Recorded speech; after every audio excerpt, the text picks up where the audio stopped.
Indian education सिस्टममध्ये biggest problem काय आहे?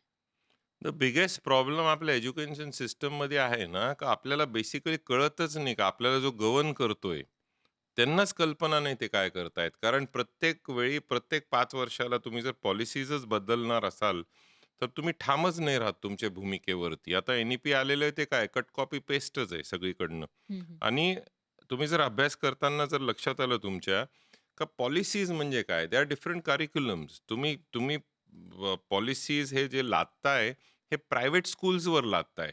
माझं उलटं म्हणणं आहे, की गव्हर्नमेंटच्या ज्या स्कूल्स आहेत, त्याच्यात सगळ्यात मोठ्या संख्यामध्ये मुलं शिकतात. हं. सगळ्यात जास्त पगार जो असतो, तो गव्हर्नमेंट स्कूलच्या टीचर्सचा असतो.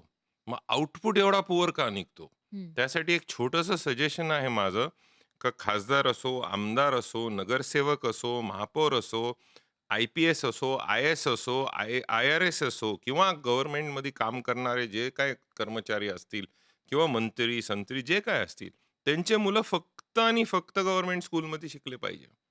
मी प्रवाशी मोठा करण्यासाठी स्कूलमध्ये आलेलोच नाहीये.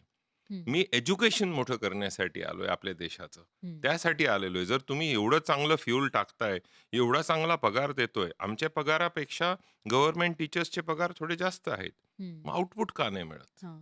मग ते कशामुळे मिळेल? नेमकं काय करायला पाहिजे? ऑडिट केलं पाहिजे, लक्ष दिलं पाहिजे.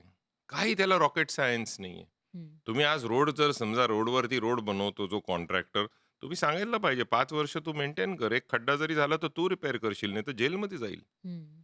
तसं गव्हर्नमेंट जे मुलं जे आहेत, ते मुलं माझे असो का तुमचे असो, का माझ्याकडे जी लेडी काम करते किंवा माझा ड्रायव्हर असो, मुलं मुलंच आहे. हं. त्यांच्यात का भेदभाव? हां. त्यांच्या एज्युकेशन सिस्टममध्ये का भेदभाव? आपल्या गव्हर्नमेंट स्कूल्स ज्या दिवशी म्हणजे सॉरी टू से पण प्रायव्हेट स्कूल्सची जी मस्ती आहे, हं, हं. ही अख्खी गेली पाहिजे. मी सांगतो as a private school operator. Government स्कूल्समध्ये मुलांची संख्या साधारण 75-76% मुलं आहेत. 25% ते 24% फक्त प्रायव्हेट स्कूल्समध्ये. They are doing wonderful. ते सुंदर काम करतायत प्रायव्हेट स्कूल्स. माझी चिंता आहे गव्हर्नमेंट स्कूल्सची. हं.